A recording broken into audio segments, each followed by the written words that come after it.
sudah pernah kita bahas, akan saya ulang lagi dalam pembahasan berikut ini.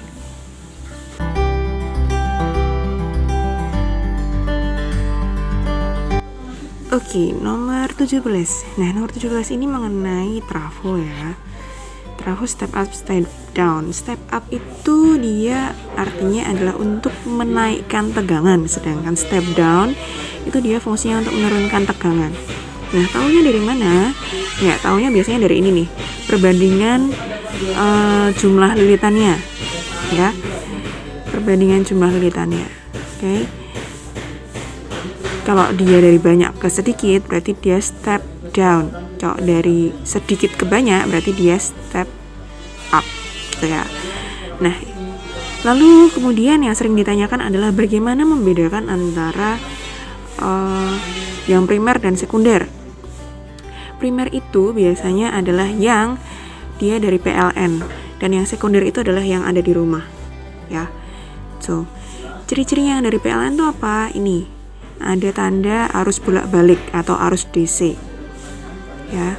Lalu kemudian kalau di sini yang sekunder itu biasanya dia menggunakan perlengkapan rumah tangga kayak lampu, setrika atau jenis hambatan yang kecil gitu ya.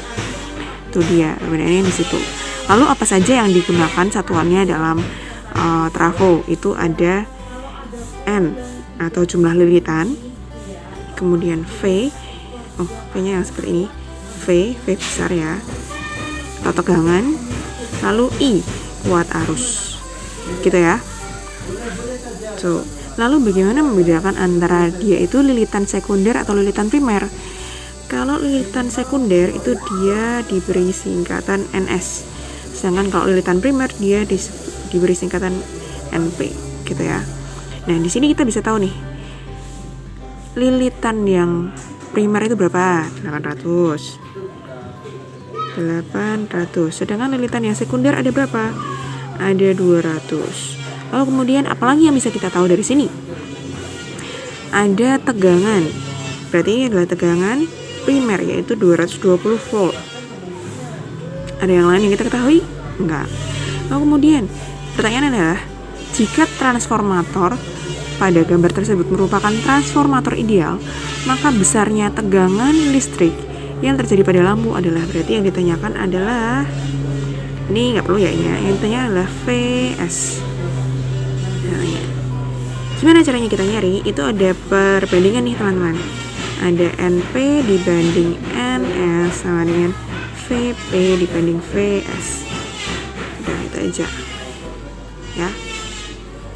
Kita masuk ini, NP-nya ada 800 banding NS-nya 200 sama dengan VP-nya 220 per VS.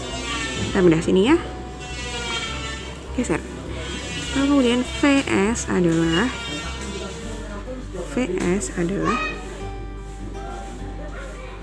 220 dikali 200 dibagi 800. Coret-coret. Ini bisa dicoret. Ini 4, ini 1, ini juga bisa dicoret lagi dengan ini. Jadi bagi 2, ini masih 2, berarti 110 dibagi 2 sama dengan 55 volt. Jawabannya adalah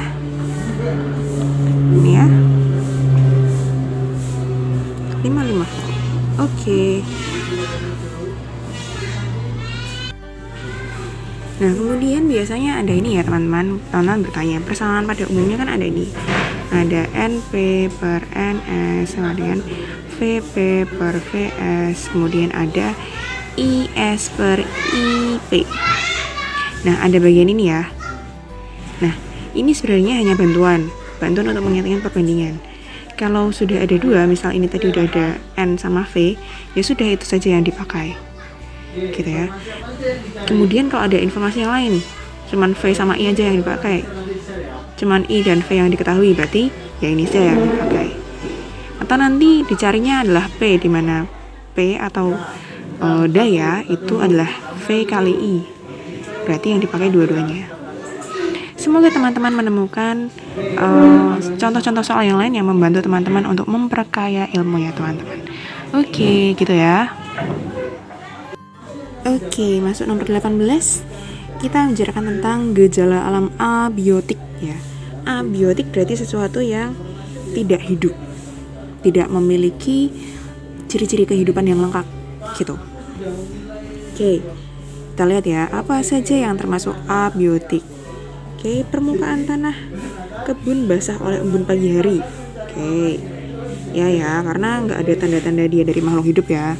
Nggak, itu ngomongin tanah sama embun pagi. Oke, beberapa jenis tumbuhan meneteskan air pada ujung daunnya. Ada ngomongin jenis tumbuhan tapi sebentar.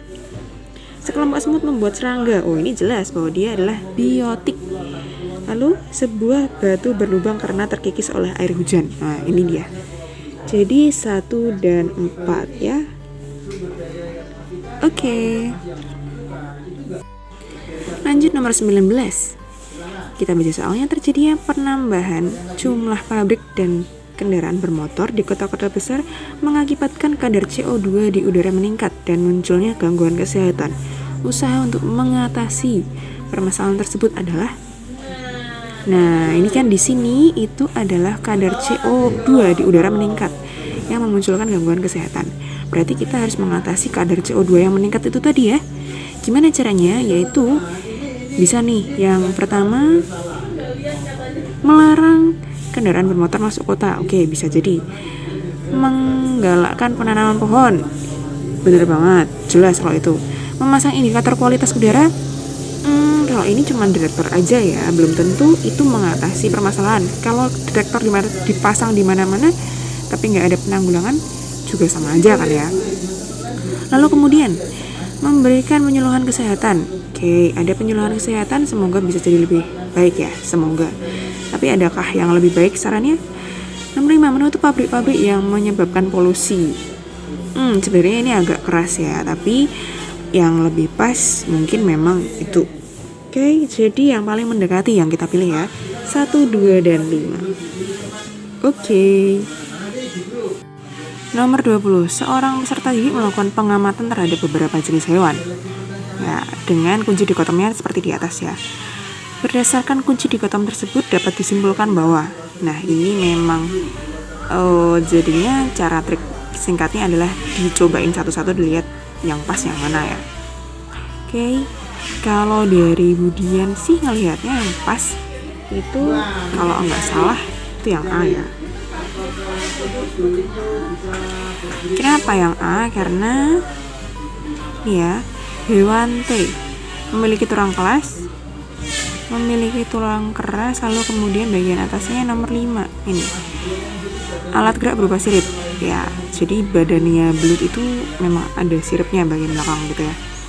Terus hewan U adalah kucing, memiliki kelenjar susu ya. Lalu pilihan sebelumnya alat geraknya berupa kaki, lalu pilihan sebelumnya adalah hewan bertulang belakang ya. Itu memenuhi semuanya. Nanti teman-teman bisa cari lagi untuk yang lainnya apakah benar atau enggak. Oke, bisa.